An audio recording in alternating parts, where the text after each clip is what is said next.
हमारे पिता हमें जन्म देते हैं, बोलो वे भी सविता हुए कि नहीं हुए? लेकिन इस मंत्र में ऋषि दैन बड़े सावधान होकर के कहते हैं, जब संध्या में बैठो, भगवान के चिंतन में बैठो, तो इन सविताओं का विचार मन में मत लाना, सूर्य का विचार संध्या में मत लाना, अरे अपने जनक का विचार संध्या में मत लाना। वहां तो संध्या में सविताओं का भी सविता जो है, अरे जो सबका उत्पादक है, उस परमात्मा को ही सविता के रूप में ग्रहण करना। आहा, जिस मंत्र में सब जगत के उत्पादक परमेश्वर रूप सविता का वर्णन है, उस सविता पर आधारित होने के कारण इस मंत्र का नाम बोलो क्या है? सावित्री मंत्र। इस मंत्र का एक नाम बहुत ही प्रसिद्ध है, और वह नाम क्या है? महामंत्र। अरे बोलो क्या है? महामंत्र। महामंत्र क्यों कहा? वैसे तो महान परमात्मा के बनाए हुए सारे ही मंत्र महान हैं, अरे बोलो है कि नहीं? परंतु ये ऋषियों को बड़ा रुचिकर लगा, अपने काम का लगा। भाई जो जो काम करता है उसको वो अपने काम के अनुसार कोई भी मंत्र बड़ा रुचिकर लग जाता है। उनसे पूछा कि हे योगियों, आप इस मंत्र को महामंत्र क्यों कहते हो? तो बोले भगवान को प्रत्यक्ष करने के, अरे भगवान का आलिंगन करने के, त्वमेव प्रत्यक्षम ब्रह्मासि त्वामेव प्रत्यक्षम ब्रह्म वदिष्यामि, यह कह पाने की अवस्था को प्राप्त करने के लिए इस मंत्र में तीनों प्रकार हैं। स्तुति भी है, अरे बोलो, प्रार्थना भी है और उपासना भी है। इस मंत्र में भू भुवः स्वः तत् सवितुर वरेण्यम, बोलो स्तुति है कि नहीं? भर्गो देवस्य धीमहि, बोलो उपासना है कि नहीं? धियो यो नः प्रचोदयात्, अरे बोलो प्रार्थना वाक्य है कि नहीं? बोले भगवान को पाने के लिए तीनों बातें शब्दों की दृष्टि से एक छोटे से मंत्र में है। इस छोटे से शब्दों की दृष्टि से छोटे से मंत्र में हम बड़ी महत्ता देखते हैं। हम भगवान का स्तवन भी करते हैं, प्रार्थना भी करते हैं और उपासन भी करते हैं, इसलिए इस मंत्र की महत्ता है। हम इसे महामंत्र भी बोलते हैं। हमारे एक सन्यासी जी हुए हैं, आनंद स्वामी जी, उन्होंने तो एक पुस्तक का नाम ही महामंत्र रखा है। तो इस मंत्र की बहुत विशेषताएं हैं। इन विशेषताओं को जिसने जान लिया, वह व्यक्ति इस मंत्र को साधन बनाकर भगवान के समीपस्थ होकर उच्चता की पराकाष्ठा को प्राप्त हो गया।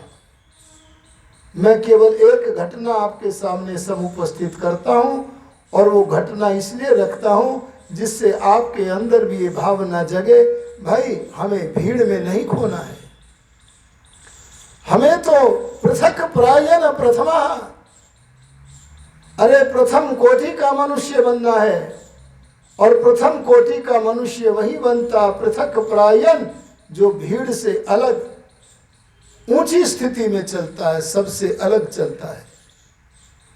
और ऐसे ही चले थे हमारे गुरुवर महर्षि दयानंद के भी गुरु स्वामी विरजानंद जी महाराज। आप उनका जीवन चरित्र पढ़िएगा।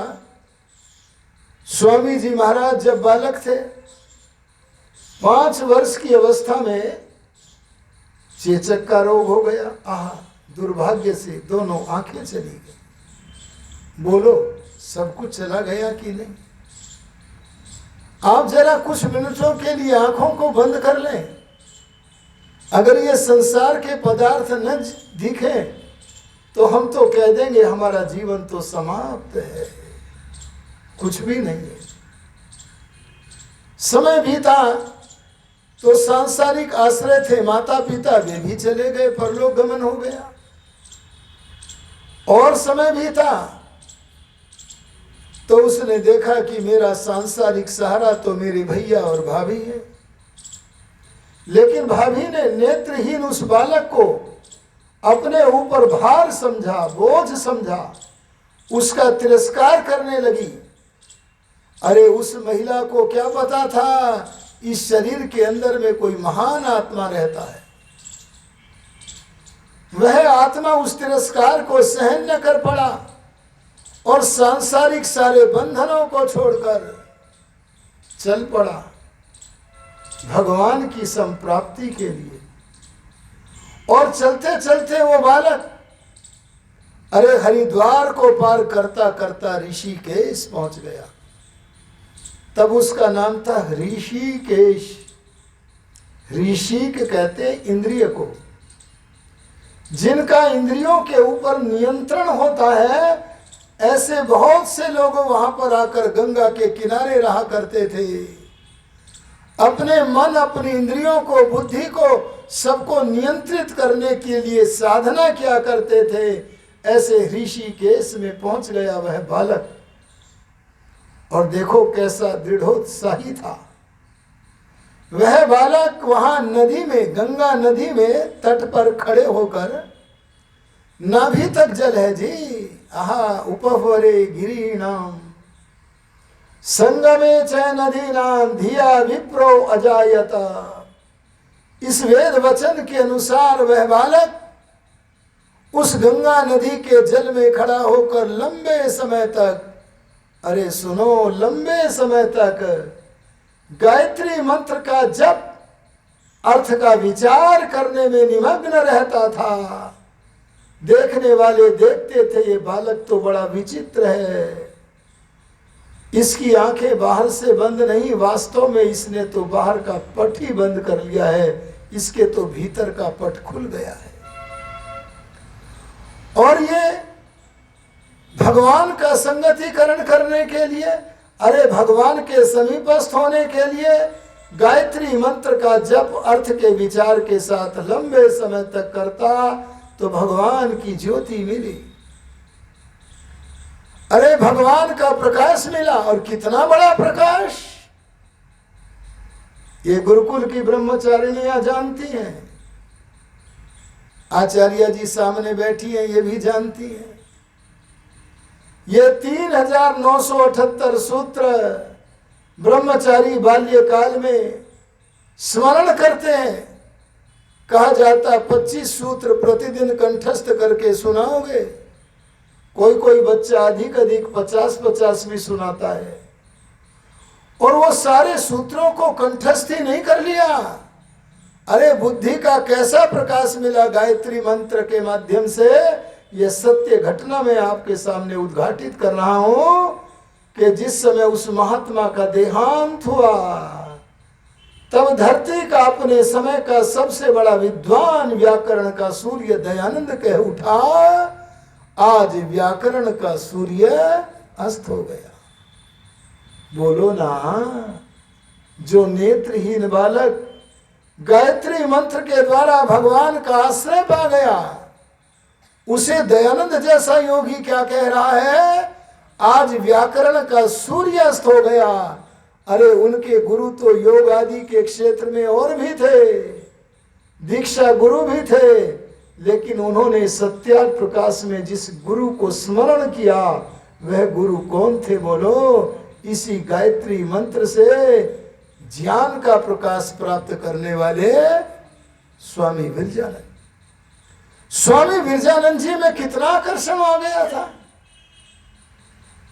ए आर्यो, उस आकर्षण को समझो और वो आकर्षण अपने अंदर उत्पन्न करने का प्रयत्न करो। राजा लोग उससे आकर्षित होते थे और आकर्षित होकर के कहते थे, आओ हमारे राजमहल में रहो। स्वामी जी को तो बहुत बड़ी वस्तु मिल चुकी थी, राजाओं का पास में रहना उनके लिए कोई वैशिष्ट्य नहीं था। स्वामी विरजानंद बोले, हम नहीं जाएंगे। लेकिन जब चरणों में ओतप्रोत बारंबार राजा हुआ एक, तो बोले चलो जब नहीं मानते तो चलेंगे, पर एक नियंत्रण है, एक शर्त है। क्या शर्त है? बोले हम प्रतिदिन तुम्हें पढ़ाएंगे और इस शर्त के साथ जाएंगे कि तुम प्रतिदिन हमसे पढ़ोगे, और जिस दिन नहीं पढ़े, अरे सुनो, जिस दिन नहीं पढ़े हम तुम्हारा स्थान छोड़ करके चले जाएंगे। सोचो जरा, गायत्री मंत्र के द्वारा ये छोटा आदमी था क्या? अरे आजकल तो कोई छोटा मोटा एमएलए आ जाए, अरे मंत्री आ जाए तो बड़े बड़े लोग उसके सामने दुम हिलाने लगते हैं। लेकिन ये भगवान का भक्त बोला एक ही शर्त पर जाएंगे, या तो प्रतिदिन पढ़ो और जिस दिन नहीं पढ़ोगे उसी दम छोड़कर चले जाएंगे। आहा, प्रतिदिन पढ़ता था राजा। स्वामी जी रहते थे, अपनी प्रतिज्ञा का पालन करते थे। लेकिन एक दिवस राजा पढ़ने के लिए न आ सके, अपनी प्रतिज्ञा को स्मरण करके स्वामी विरजानंद जी वहां से सदा के लिए चले गए। बोलो ये बड़प्पन क्या साधारण व्यक्ति को मिल सकता है? अरे तभी मैं कहता हूं संसार का सबसे बड़ा आदमी बनना है ना,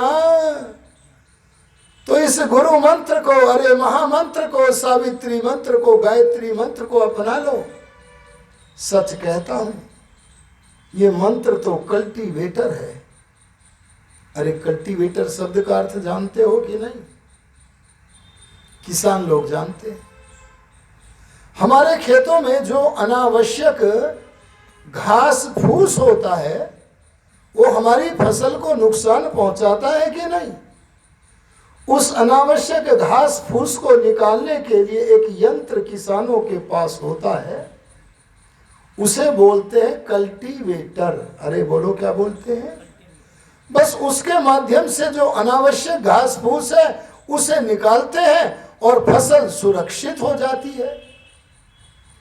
ऐसे ही हमारे मन रूपी भूमि में जो जन्म जन्मांतर के शुभ संस्कार हैं उनकी रक्षा के लिए हमने वहां जो अनावश्यक घास फूस भी पैदा की है, अरे जो दुर्वासनाओं को पैदा किया है, बुरे संस्कारों को पैदा किया है, उन संस्कारों को उखाड़ने का जो कल्टीवेटर है, बोलो उसका नाम क्या है? गायत्री मंत्र। आ गया कि नहीं समझ में?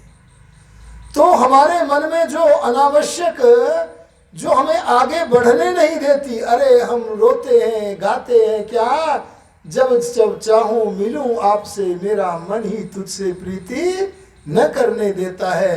अरे मन में जो प्रीति न करने देने वाली बात है, उसे हटाने वाली जो वस्तु है उसका नाम क्या है? गायत्री मंत्र माने विचार। अरे बोलो मंत्र माने विचार। ईश्वर का ये विचार है, इसके माध्यम से हम अपनी दूषित वासनाओं को हटा लेते हैं। इसकी विशेषता क्या है? आइए मैं इस मंत्र का विशेषता थोड़ी बता दिया मैंने, अब मैं इसके अर्थ का चिंतन आपके सामने धरता हूं। संक्षेप में मैं इसका अर्थ आपके सामने रखूंगा, विस्तार बहुत है। जब कभी मैं ध्यान में बैठ जाता हूं, अरे आप भी जब कभी ध्यान में बैठ जाओगे और कहोगे आज तो लंबी संध्याएं करनी है, तो आप अगर एक मंत्र का पाठ किया, गायत्री मंत्र, और एक एक शब्द के गहराई में बैठ करके घुस गए, अरे प्रियतम से वार्तालाप करने लगे, तो पता चलेगा 1 घंटे से भी अधिक समय हो गया, लेकिन हम तो अभी गायत्री मंत्र के चिंतन में ही लगे हुए हैं। 1.5 पंक्ति का ही तो मंत्र है। सबसे पहला यहां बोलते हैं ओम कह करके। ओम का अर्थ भी कभी अवसर मिला तो करूंगा, मैं घबराता इसलिए हूं इस मंत्र का अर्थ करने पर, क्योंकि इसे ग्रहण करने का सामर्थ्य सबका नहीं होता। अगर कभी अवसर मिला तो बताऊंगा, मेरा मन हुआ तो बताऊंगा कि ऋषि ध्यान ने आकार का अर्थ विश्व विराट अग्नि ही क्यों किया,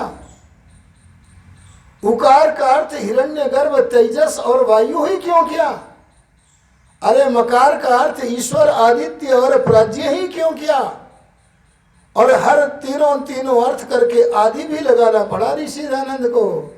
एक और तो इन 9 नामों के द्वारा ऋषि दयानंद ने भगवान का सर्वांग बोध करा दिया, सर्वांग निर्णय करा दिया, लेकिन उतने में भी संतुष्ट नहीं हुए और आदि आदि कहकर आगे बढ़ते चले गए। इस ओम नाम के अर्थ को विचार करना होगा। महर्षि पतंजलि जी ने कहा है तज्जपस तदर्थ भावनम। उन्होंने जप में आमूल चूल परिवर्तन कर दिया। क्या परिवर्तन किया कि जप का महत्व ही तब है जब हम जपनीय वस्तु का चिंतन करें। क्या बोला मैंने? ओम नाम है जिस नामी का, ओम शब्द से ज्ञान होता है जिस वस्तु का, उस वस्तु का विचार करें, उस वस्तु का विचार करें।